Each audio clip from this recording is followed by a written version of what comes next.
This is Nobody Yet, episode number 17. I'm recording this on Monday, May 19 at 10:50 p.m. Eastern Time.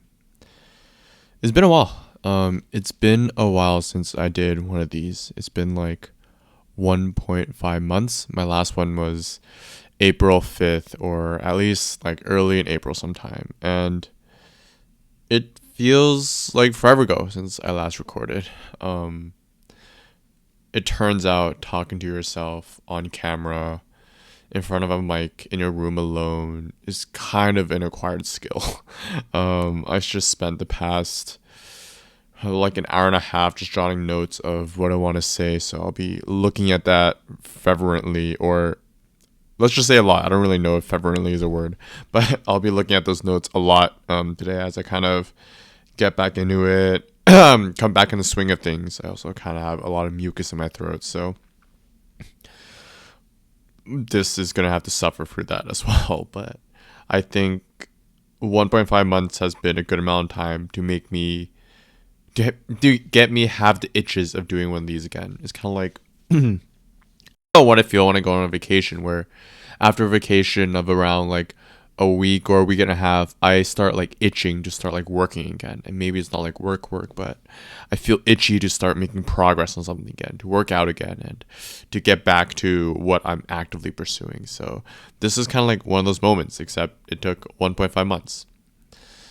And I felt like I had pretty good reasons to be gone. I always took these podcasts as things I did for myself, and I still do. Like, these podcasts are very much things that I choose to do and that I curate for myself. Like, it's literally the audience, the target audience is for me, or 35-year-old me to listen back to when I'm older. So it's very much for me. But in the past couple of months, I was trying to experiment to see how trying different things would go if I removed the podcast. So evidently through these podcasts, or at least through my writings that I also write on Substack, what I do enjoy a lot is I enjoy focus. And by definition, focus is eliminating things that don't matter and focusing really, maybe I'm using a bundle term there or circular definition, but really only paying attention to a set of things, like ideally one thing, but like one or two things at each point in time. And the whole point of focus is that within that paying attention to those one or two things, you can eliminate things that don't matter and eliminate energy for things that don't matter and try to make significant progress in the one or two things that actually do matter. Ooh, I have a cough. I need to edit out now. But you just focus attention on those couple things that matter and make a lot of progress in those things. Because, of course, investing 10 hours in one thing is much different than investing 1 hour in 10 different things. The 10 hours and the 1 hour is not a linear distribution of progress. It becomes exponential over time. So that was something I was thinking about, and by thinking about focus, I was thinking, well, I want to make a lot of progress in work, and hopefully like the things I learn from work could come at a faster rate. And the whole goal of that is so that I could pick up the things I need to pick up, learn everything I have to learn, even though of course I'll never learn everything, but learn majority of what I need to learn and then move on to the next thing I want to do. So that was my main thought for that, of focusing a lot on work. And in the past 1.5 months, I've done that. I actually focused on work a lot. And so that was like one thing. That was like the focus part. And then another part of why I stopped doing these podcasts, at least consistently, was I was really ruminating on that Ryan Holiday quote that I was reading in Ego is the Enemy. And it's the quote that talking and doing fight for the same resources. So choose wisely of where you actually spend your time. And in a sense, this podcast and my work kind of fly in conflict with one another, because the whole function of work is that, of course, you need to do work and you're actively like performing things. But then like the pure opposite is a podcast where you're literally just sitting down and talking. And of course, since I don't really have a goal to be like influencer of any sort, doing a podcast isn't really doing. Or I guess I am doing a podcast, so I'm not really doing work of what I actually want to make progress in. So there was kind of this conflict, and I found that once I started talking about what I wanted to do, or at least in the near future, there actually was some less energy in wanting to do those things. So I was trying to consolidate between the two or reconcile between the two of, I want to work, I want to put a lot of effort in work, but then I also want to do this podcast and kind of record my thoughts at this time, since I think it's valuable. So I think I'm not fully reconciled of how I'll figure that out, but at least my initial stab at it will just be a refocus of this podcast into the past, and not the old past of like as a younger self or whatever, or like 10 years ago, which maybe it'll come up to as I think about reflections of why I currently act the way that I do, but the reflection of like the past week or the past 2 weeks or the past month, kind of a shorter time span, instead of looking ahead onto future goals. I think those are things that I want to keep pretty private, and in general I don't really tell them to friends either. It's just things that I don't even write down. It's just things that I obsess over. When I cook, when I sleep, when I walk to work, when I do whatever, I'm just thinking about those things. So maybe those are not things I'll share. I think things that are a little bit less consequential I'll probably talk about in the future. Not that it matters, since no one really listens to this, which is a really good hack when first getting into podcasting or media, is that no one really sees anyways. So I technically just could say whatever and I'll get away with it. But yeah, I think it's selectively sharing what is a little bit more trivial, and then keeping the things that are meaningful much closer to my heart before they're over, and I could actively reflect on those. So that will keep the energy separate of talking and doing. The third reason was that I felt like I wasn't actually putting in a lot of effort to podcasting. What it looked like for the past 16 episodes that I did was I would record on like a Thursday, and I would like panic, stitch it together, and then release it on a Saturday. But then in that time span, I didn't really listen to myself and actually vet the podcast episode as I published it. And part of that was like the embarrassment of listening to my own voice, and I think everyone has this, so that's kind of like a no shit Sherlock sort of situation. But I think the flip side was also like I gave myself the reason that, oh my god, work was so busy and I didn't have time to actively reassess these episodes and see if I'm actually doing them right, or seeing if the quality can improve, and etc etc. And even though I'm not really doing this to be like an influencer or for an audience, I think podcasting is still a skill I want to improve. Like in many ways, some of the best podcasters are the best communicators, because by function they have to talk a lot, and they talk a lot on camera, and because they talk a lot on camera and on recorded audio, they got to hear themselves enunciate, they got to hear themselves express ideas, they got to hear themselves kind of tie everything together and be presentable. And I think those are all things that help increase the standard of communication, and I think that's very important. So I think that's something that I still actively do want to work on, and this podcast serves as an excuse to grade myself, to see if I'm communicating well on my own, and then recruit some friends to actively judge if I'm communicating okay to other people as well. So this podcast would also be a function of that. But yeah, it just felt like I wasn't focusing on the podcast enough, and I was just spending a lot of time on work or on gymming, since that was my other focus. But I think despite those reasons, there's still like plenty of reasons why I still think this is like very worthwhile to do. If I go through my notebook, it's still pretty obvious that this podcast is invaluable in the future. I just came back from Palo Alto, and in Palo Alto I met one of my old friends in university, and he was actually asking me about the podcast. Maybe he listened to one, or he didn't listen to anything at all. Maybe he's listening to this, but he basically just asked me what it was about, and I basically told him, well, I'm not like trying to be an influencer, to his surprise actually, so that was kind of funny. It's good to clear that up. But I kind of said, well, it's it's kind of like a bet that in the future I'd want to hear myself, as a younger self, talk about what I'm currently thinking of. And the bet is pretty informed because I would give so much to be able to hear the voice of 15-year-old Eric and have him talk through what he's thinking of at that current time. Now being 25, of course, I could look back and say, yeah, I kind of know what he was thinking about, but there is a skew in perspective of the achievements that I've made and the failures that I've had and the results that occurred. So there was like this inherent bias in looking at the hindsight. And I think I really want to record these because I want to remove that bias.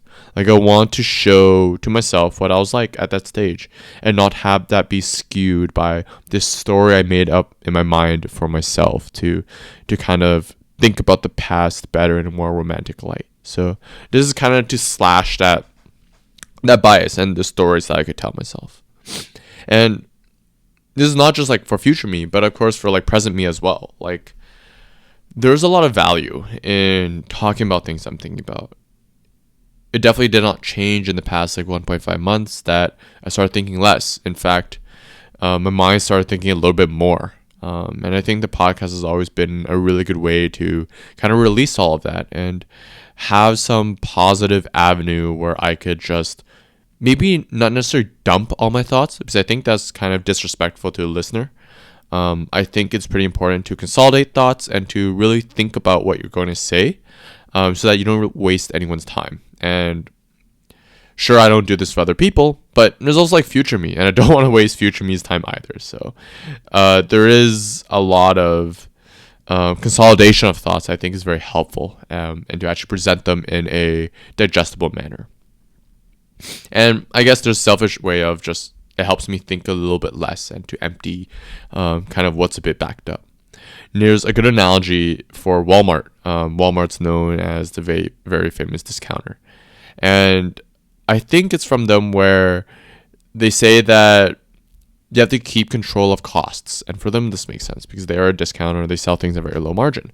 But over time, costs tend to creep up. So every once in a while, you need to go back, look at the costs, and keep cutting it and keep putting it down below that like proverbial red line or that white line that they limit the cost to be strictly under. And I kind of think that as thoughts as well. Like over time, thoughts fester and they accumulate. So it's important to get rid of them and make sure and to push them back below that line that you said was the limit of how much you want to really hold at one time and just fester up at one time. So this podcast is a really good avenue to do that as well, to just put it all out and to continuously push the thoughts back down the line. Now, of course, I write as well. So writing has also been a good avenue for that, for things I especially tend to obsess about. But in terms of like fidelity, writing would be something that's very high fidelity, something that I actually spend much more time in, and I actively write, and I actively try to put perfect sentences and have good grammar and kind of have this art form that is writing and expressing ideas.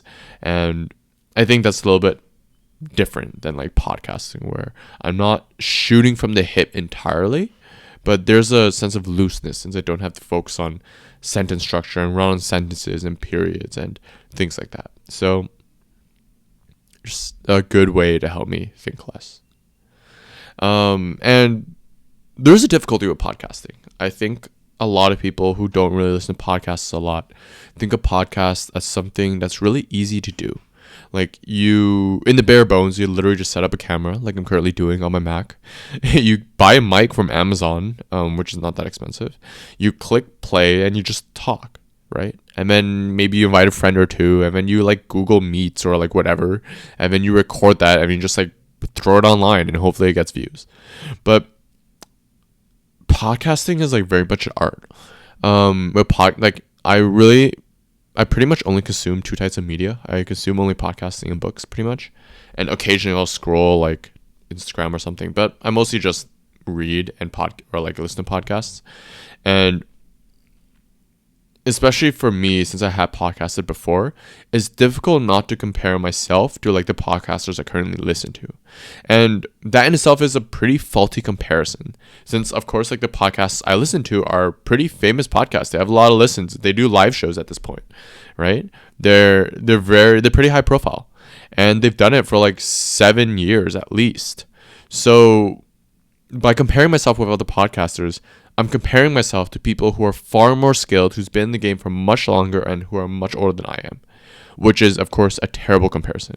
It's like if I'm comparing my software skills to like a 40-year-old and who's been like, I don't know, a staff engineer or a senior staff engineer at like some company, right? That's not a good comparison, since that person has obviously been in industry for far long than I have. Obviously, I have my own advantages of being younger and having more energy, but in terms of like, let's say, raw skill in this narrow window, that won't be a good comparison. And when I'm comparing myself with other podcasters, I'm comparing myself in the windows of enunciation, production quality, quality of guests, which I guess I don't really have, but quality of topics, like overall speaking talent, like like those are all like some narrow bounded skills that is not a good comparison for me to make. If anything, I should listen to their first episodes and commit myself to those, which I actually started doing. It's actually pretty interesting. Hearing their slightly bad audio quality and their bad enunciations and their kind of static. So I've been enjoying that, and I hope to listen to them a little bit more to kind of remind myself of where these people who I look up to, and also like whose content I really enjoy, these people, like where they started. So that's something to think about as I kind of carry on with these episodes. I think a big part of me doing this podcast will be putting myself in a good routine. In the past episodes I've done, so the first 16, what that routine looked like would be I record on a Thursday, I would edit either the same day or on the Friday, and I would immediately just publish it on the Saturday. So there wouldn't be much review, since I just put myself on that schedule, and there isn't that much time for like review and like going back and like re-editing and things like that. So I think that definitely has to be changed. Maybe I still keep the Sunday release schedule or a Saturday release schedule, and then now record on the Monday instead, and then I have the whole week to edit, to re-record, to think about, and then to publish. So it's not really in a hurried manner, and I think that's a little bit more beneficial to like quality control, but also for me to improve myself recording and communicating, which is like the whole point of this, or like one of the points of this is for me to increase my communication skills, right? So I definitely should not ignore that and re-listen to myself a lot, so that I could definitely get over the cringe of hearing my own voice. At the time, it's also pretty good to revisit a quote by Tim Ferriss that I like a lot, and it goes by, "In the short term, intensity is key, while consistency is the foundation for long-term success. Do not trade the latter for the former. Be sure to be more consistent, because that will determine what overall success looks like." And that rings true for this podcast, as it does for the other endeavors that I really want to pursue, whether it be gym or work or something else. It's just true for everything. So regardless of what happens, I need to make sure that I maintain consistency in a comfortable schedule of once I determine that schedule, and continuously just to eke out episodes one after the other. And yeah, just keep getting at it. And of course, like the most difficult in any endeavor is not episode 1 or 2 or 3 or 5, because there's like some sort of motivation and like this inspiration to do it. It's like the surge that gets over the initial activation energy that makes it so difficult to do something. After that surge is gone, it becomes much more difficult. It's like episode 12, or like evidently for me, episode 15 or 16 when I stopped doing it, it becomes more difficult, because then you're in like a middle episode, or you're doing like a workout in the middle of your program, or you're kind of coding this ticket in the middle of your project, and you're like, what's the point of this? I'm not seeing any progress. I haven't seen an uptick in views. I haven't seen more muscle. I haven't seen more functionality in code. I'm just kind of doing the same thing over and over and over again, holding on to the belief that this is going to materialize into something, but it definitely is not looking like that now. And that's where it's most hard. So it's important to constantly revisit the purpose of why I'm doing this in the first place, to remind myself, and as a bet on myself, to continue doing this podcast, because the bet is that I, future self, will find these podcasts valuable, which in my head is like a no cost bet, or like maybe it costs something, but it's like a no downside bet, because worst case scenario, I just don't listen to these at all and it's like worthless. But like best case scenario, these are invaluable, and that expectation value seems to be infinity, since invaluable is like by definition infinity. So yeah, there's that. So consistency is key. It's important to determine a schedule that's good for me and do these podcasts every week over and over again. Now, with that said, with these podcasts and what I kind of want to do with them, I think I made it very clear that the goal of these is not to be like influence or anything. Is, I guess it really is like practicing hobbies. Which is kind of ironic. It's kind of ironic because I don't know if I told my friends actively about this, or I voiced this actively, but I kind of am against hobbies. Like, to some part of me, I feel like hobbies are just a excuse to not put interest, or not to invest interest into a main pursuit, which is usually work for most people, since work fills up people's times. And in my head, my reasoning was, what is the reason why people don't want to work so much? Well, the big reason why is usually because there's no interest in it. So what happens if work was an interest? Like, what happens if work was like very interesting? And by that definition, what happens if work became a hobby? That if you were given free time, you would probably just want to work anyways. And the argument that why hobbies, or why I'm kind of against hobbies, is that, well, if you need to fill your time or your free time with something that's not work, you probably should find another job, because evidently it doesn't seem that interesting for you to spend your entire life doing it. And the only way to do great work, as Steve Jobs says, is to love what you do. So it seems like it's just kind of an escape to actually work. Now, of course, there's like the other argument of, yeah, like, that's not the only reason why people don't work. Like, people also don't work because they get burned out, which I naturally agree. Like, that's perfectly cool.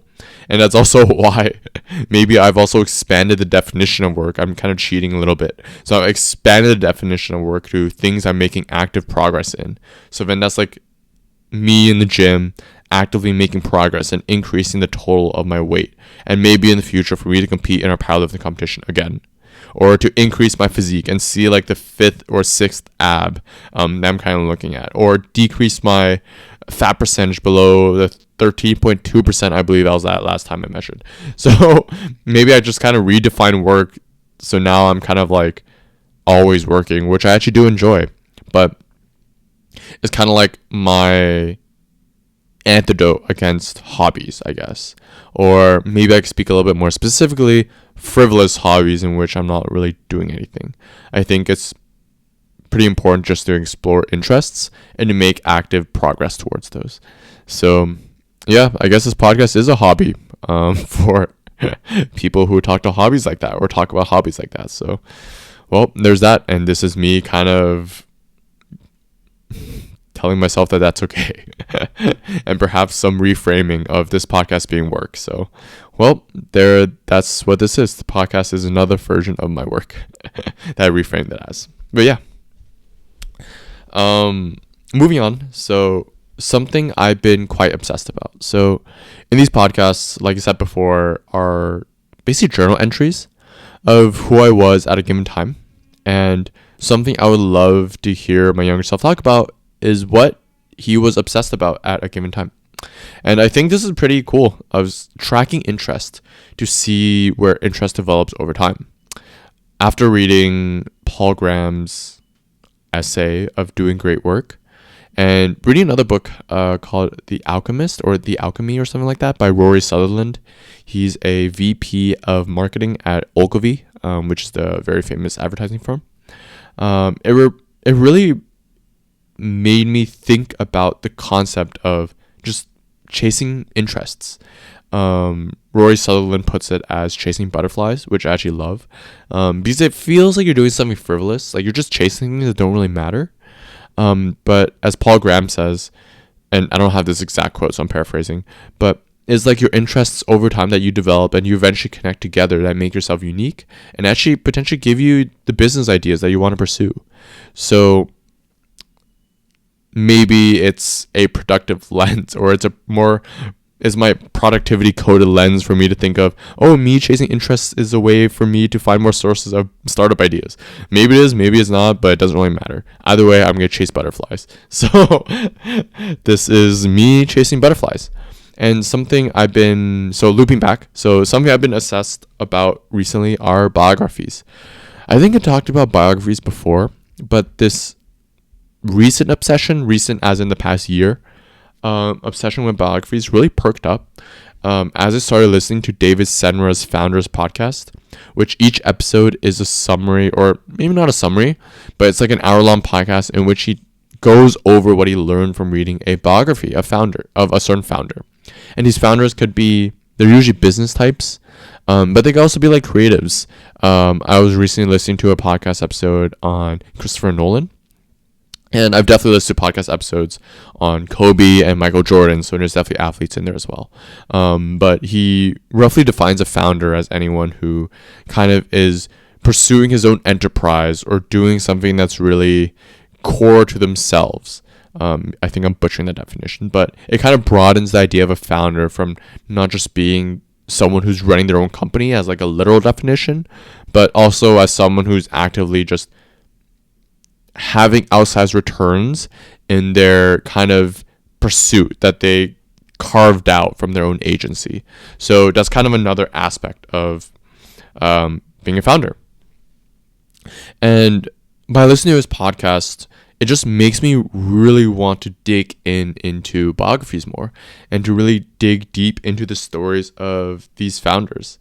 And I worked out kind of a flow where I would read his biographies and then listen to his podcast on biographies, and then based on which one's interesting, I would read those biographies.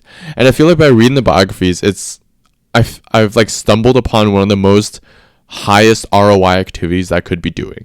Because if you think about it, a biography is essentially a story about a very successful dead person. They're not always dead, but let's just say a story about a very famous person, let's say. And it's usually them at the end of their lives.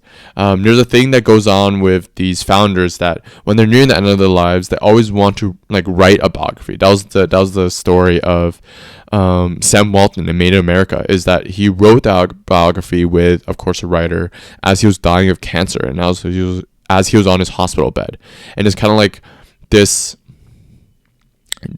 human urge to want to endow all the learnings that they've had over the past 60 or 70 years in business onto the next generation. And that's kind of like what these podcasts are. These podcasts are it's like accumulation of their life's work. And in that sense, by reading these biographies, you're able to just condense like these years of someone's life, like 90, 80, 70 years of someone's life into like 500 pages or 400 pages, which takes how long to read? Like 30 hours maybe, however long it takes. But whatever the regard, it doesn't take 70 hours to read those 90 years of someone's life, or 90 years to read that 90 years of someone's life. So evidently that's like the highest ROI. And in these pages, obviously, like, yeah, some of it might be boring, but there's also very like good life lessons in all of them. There's good life lessons, there's good maxims, there's good mental models, there's good frameworks, and there's a lot of good analogies to draw. And I think a lot of people, where they get bored with these biographies because they just think about a biography and they think about like a stale library of some sort. Like, oh, this is just kind of like this rich, successful person talking about his life. I'm just going to read the same old like cliches over and over again of like not giving up and of being fearless and of like conquering obstacles or something like that. Like I'm just gonna read those lessons, but like, and I'll put a pin and I'll come back to that again. But in some degree, there's much more color to it than there's that. The good part about these biographies is that, yeah, you learn those life lessons, but they materialize through these very, very real examples. One biography that I really enjoy is David Goggins' Can't Hurt Me. I don't know if that's the right classification of biography, but a general like book on someone's life. And obviously he's not dead, but why it's so good is that there's many core concepts in there that are expressed through his very vivid stories, and his stories are so outrageous, which makes it that just more memorable. Like the most memorable story that I always think about is him going for Hell Week, like Navy SEAL Hell Week, to get into the like, special forces, and it's him like going through the third time, and for him to get through the third time, he had to run on broken legs. That every morning he woke up at like 4 a.m. or wherever, and he just like splintered his legs, like his shin splints or whatever cracks for his bones he had. He just like melded with tape. So he'd wrap duct tape over his legs, and then he would just like run and continuously do the whatever the Hell Week training it was. So it's like that in which I think about. And obviously I'm not trying to run on broken legs or anything, but it's me thinking about that analogy, drawing that analogy into my own situation, and it's okay, what is the Hell Week I'm currently going through, and what is the broken legs I need to run on? Maybe the Hell Week is me pushing this project, and those broken legs is my sleep deprivation. Like, maybe it's that. But whatever it is, like, there's a lot of lessons and analogies that could be similarly drawn from his experience of running on broken legs and what I'm currently going through right now. And you don't get that by scrolling through Instagram or consuming short-term media or even sometimes, like, listening to podcasts. I think a lot of it takes just volume for you to just absorb all that knowledge. So now kind of to put the pin back, to come back to the pin I put on cliches, is that a lot of these podcasts repeat similar lessons.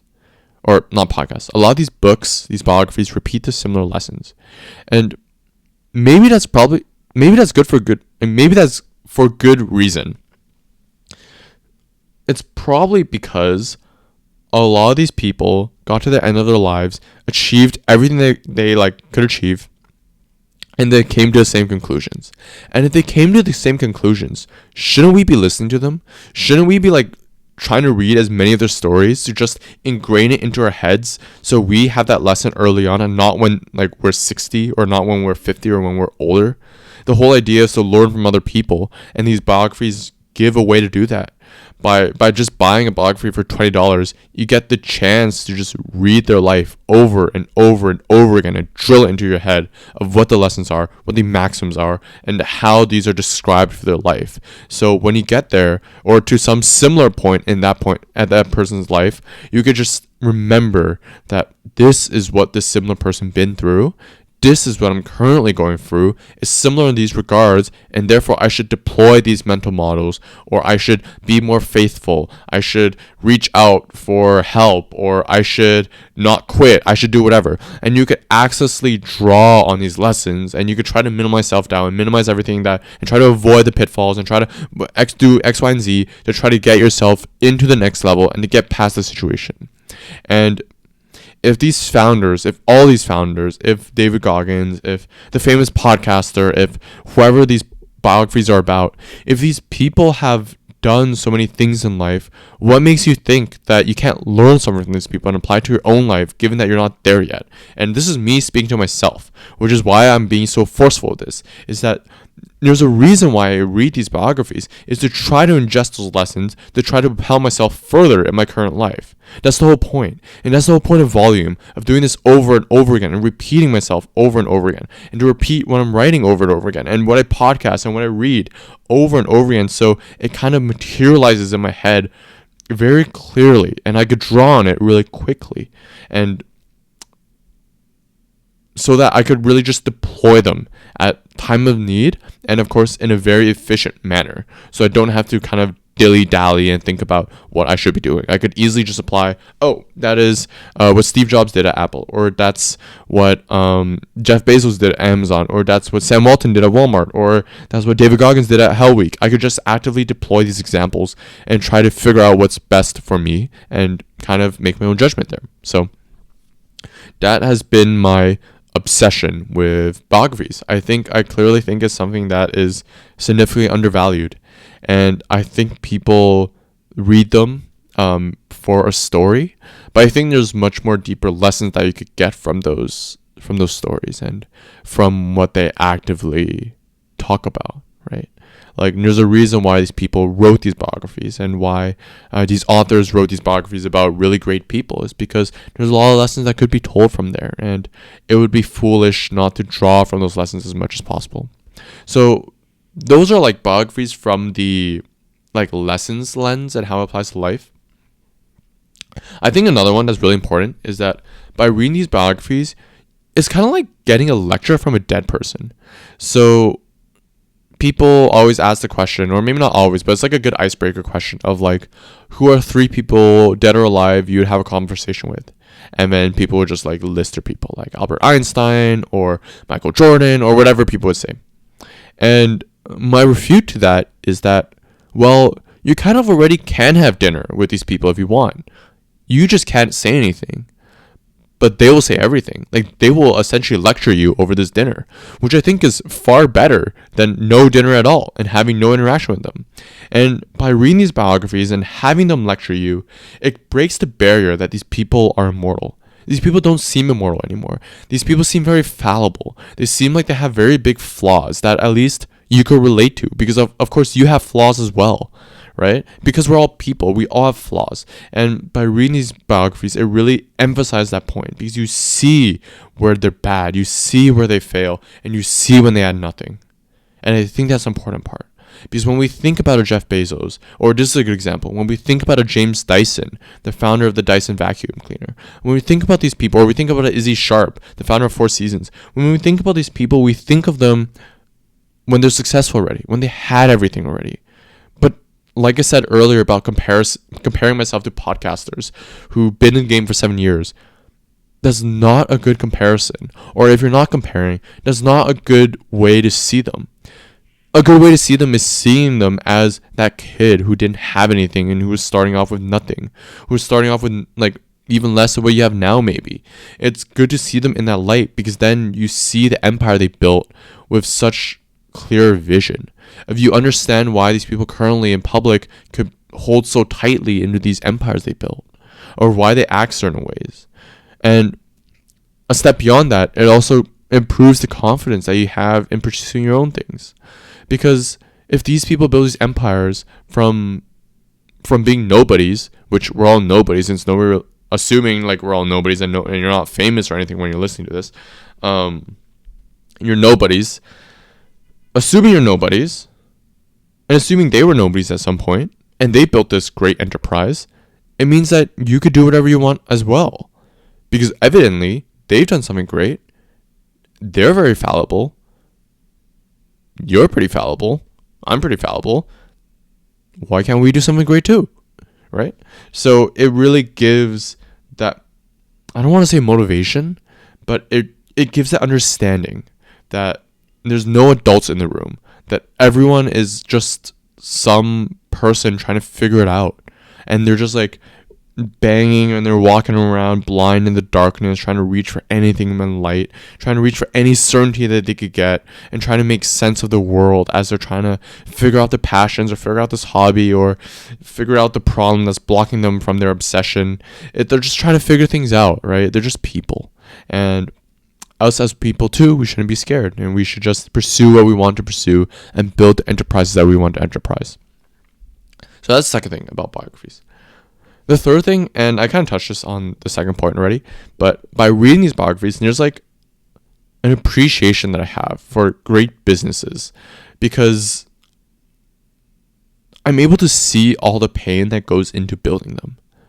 And I think the normal person that doesn't read biographies, because I'm pretty sure most people don't read biographies, the normal person don't really see all the pain behind it all. Like, they don't see the torture and the obsession and the late nights and the family falling apart, and they're like being some really turbulent period, or they're being like depression. They don't really see that. They just see the end product of this person being a billionaire or like a multimillionaire or whatever. And then that inspires a feeling of envy and this hatred towards these people. Like, oh my God, fuck these people that they have all these things that I don't have that I want. Like, screw them.